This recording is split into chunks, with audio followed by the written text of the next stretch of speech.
Assalamualaikum warahmatullahi wabarakatuh. Salam sehat, sukses lahir batin, salam energi, salam sehat. Kita jumpa lagi hari ini tanggal 21 Februari 2022 menjelang akhir bulan. Yang boleh kata orang nih tanggal tua. Tanggal yang tua, tapi mudah-mudahan kantong kita tidak tua. Ya, hari ini saya ingin membuat suatu statement atau bercerita tentang bahwa dengan espresso tanpa gula kita makin jernih, makin cerdas dalam berkata, dalam bertindak. Itu espresso single origin ini mungkin di semua kedai kopi ada. Tapi kenapa harus di break the rule? Kita pakainya memang single origin dan kita punya tagline-nya yang memang yaitu imajinasi liar menikmati kopi atau biarkan kopi yang bicara.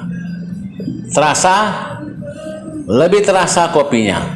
Kita harus berani memberikan rasa yang paling terasa kopi. Oleh karena itulah namanya break the rule, anti mainstream. Orang biasanya memang 15 gram, kita pakainya pasti 20 gram. Supaya lebih terasa kopinya, lebih terasa nikmatnya. Biar terasa berimajinasi liar menikmati kopi. Luar biasa nikmatnya. Oke. Ya, dalam minggu ini saya akan berdiskusi atau berkolaps dengan Mas Hadi, pelopor niaga emas secara syariah. Saya ingin membuat mungkin suatu yang mungkin nanti akan dijelaskan oleh si Mas Hadi bahwa kalau menurut saya menyimpan emas itu, ini pendapat saya pribadi ya, mungkin kemarin ada yang mengatakan bahwa mungkin kita rugi dalam menyimpan emas. Kenapa? Emas itu tidak bisa diperdagangkan secara cepat. Jadi bila mengatakan lebih baik menabung emas, kita masih tanda tanya. Kalau dalam jangka pendek, saya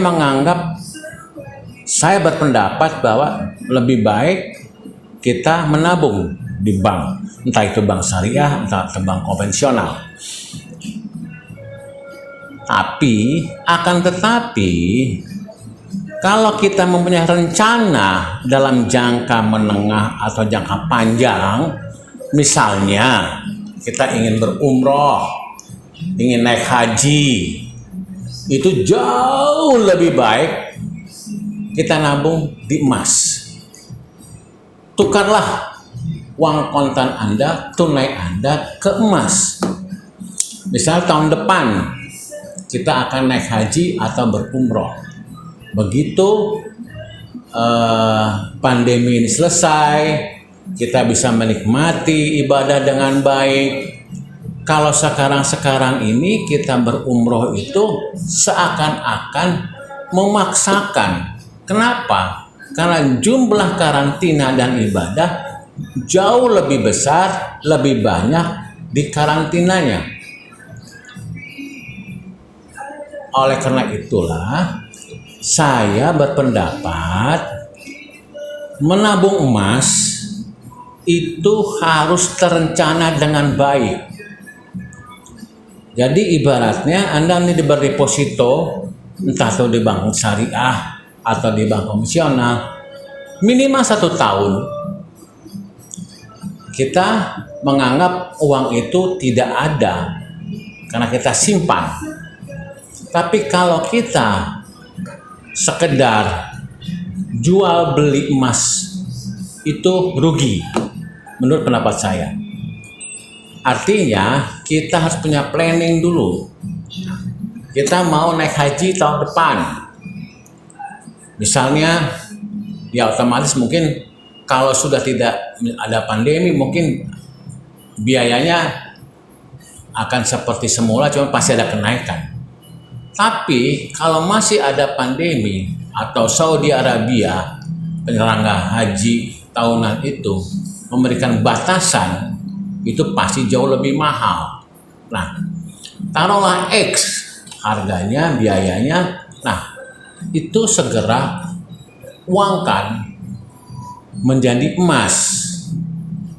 Emas ini kita bisa memprediksinya ya kurang lebih akan naik ya, karena kecil kemungkinan emas itu akan turun ya. Kita jangan melihat geopolitik dari berbagai negara yang akan mempengaruhi harga emas, tapi niatkan kita membeli emas untuk keperluan ibadah. Dan saya pikir itu jauh lebih baik, lebih afdol jika kita tetap menabung di bank syariah atau di bank lain. Itu tidak salah, tapi alangkah lebih baiknya dibelikan emas. Saya tidak mengatakan bahwa menabung di bank itu jelek, tidak. Tapi saya berpendapat pribadi dan saya merasakan sendiri bahwa kalau kita menabung emas dalam jangka waktu minimal 1 tahun, insya Allah akan lebih bertambah nilainya. Ya, saya teringat waktu ada ya di antara family, dia meminjam uang setara dengan 2 kilo emas, dan waktu mengembalikan dalam waktu setahun dan setahun tetap kembalinya 2 kilo emas. Emas pada saat waktu meminjam harganya X, dan waktu dikembalikan utang 2 kilo emas itu harganya X plus. Nah, ini adalah yang menentukan adalah pasar, bukan kita. Misalnya, yuk saya pinjam uang 2 miliar, terus mengatakan berapa bunganya? X. Nah, kita sudah ditentukan. Ya, itu mana yang lebih baik? Menurut pendapat saya lebih baik harganya adalah setara dengan emas. Syukur-syukur tahun ini harga emas X, tahun depan itu waktu membayar X-nya plusnya tidak terlalu besar. Nah, ini yang disebutkan mungkin lebih afdol dalam berniaga dengan emas. Mungkin zaman dulu adalah emas dan perak. Itu di mana-mana emas dan perak. Tapi di dunia ini berkembang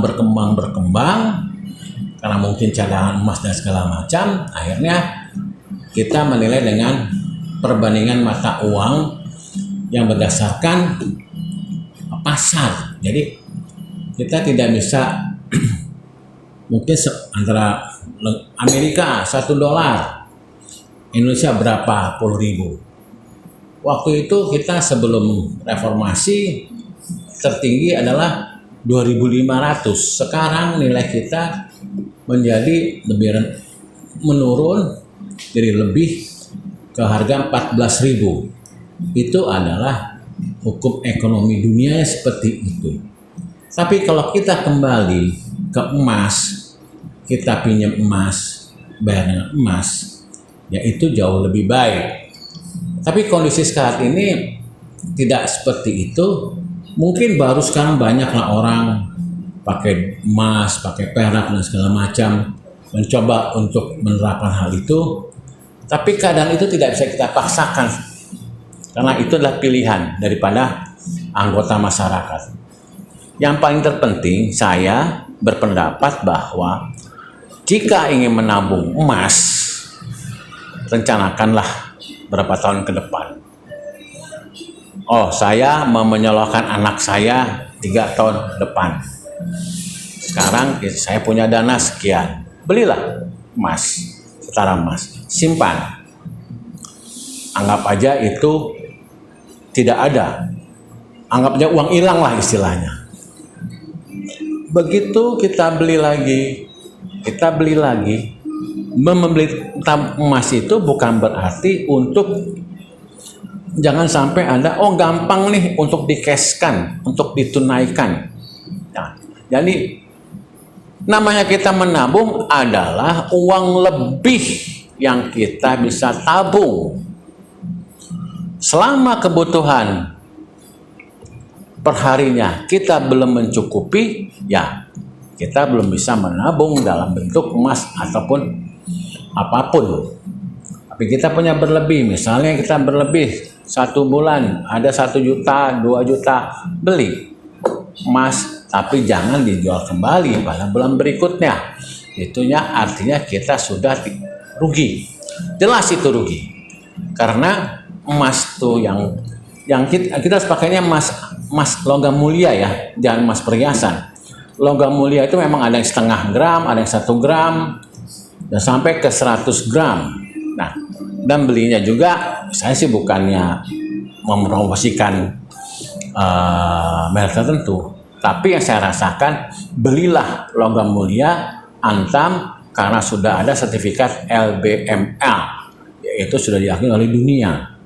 Itu yang lebih baik, supaya jelas, kejelasannya ada, sertifikatnya bisa kita cek melalui aplikasi semuanya, dan itu insya Allah aman. Singkat cerita, kita uang berlebih tabungkan. Kalau menurut pendapat saya pribadi, tabungkan ke emas. Belinya di mana? Nah, kita membeli kepada penjual yang bisa berhadapan langsung diantar. Nah, salah satu keuntungannya adalah bahwa jika kita membeli misalnya ke gerainya logam mulia, kita punya resiko untuk mengambilnya. Tapi kalau kita diantar oleh namanya adalah oleh Mas Hadi, ada itu HF Gold Syariah Islam, resikonya di tangan si Mas Hadi waktu pengantarannya. Jadi sebelum transaksi, ya insya Allah tidak terjadi apa-apa ya, hilang atau terjadi satu yang tidak diinginkan oleh kita, itu resikonya di penjual. Kita sebagai pembeli aman, tidak. Tapi kalau kita ngambil sendiri, beli sendiri dan pergi ke gerai emas, resikonya di kita. Pilih mana? Kalau pendapat saya lebih baik penjualnya datang transaksi secara syariah Islam, yaitu sama-sama ditukar dengan uang. Jadi kalau beli emas ini tidak bisa, kata menurut Mas Ali, tidak bisa dikredit atau emas dulu atau uang dulu, tapi di satu majelis, di satu meja terjadi transaksi. Itu jauh lebih baik. Sekali lagi, dengan menyeruput kopi, break the rule, kita menikmatinya, kita berpikir cerdas, berkata cerdas, beraksi cerdas. Para pencinta kopi, monggo silakan pertimbangkan, belilah emas di mana emas itu bisa diantar, menghemat waktu, menghemat segala macam. Yang paling terpenting adalah keamanan kita. Yang paling penting adalah keamanan kita. Saya sudah berapa kali berbisnis dengan Mas Hadi dan saya merasa nyaman, dan saya mencoba untuk turut serta dalam memasarkan emas, bisa melalui Break the Room, nanti Mas Hadi akan datang, atau bisa hubungan langsung dengan Mas Hadi. Silakan. Yang terpenting adalah kenyamanan, keamanan pribadi jauh lebih penting dari hal lain. Itu harta yang paling mahal yang harus kita jaga. Wassalamualaikum warahmatullahi wabarakatuh.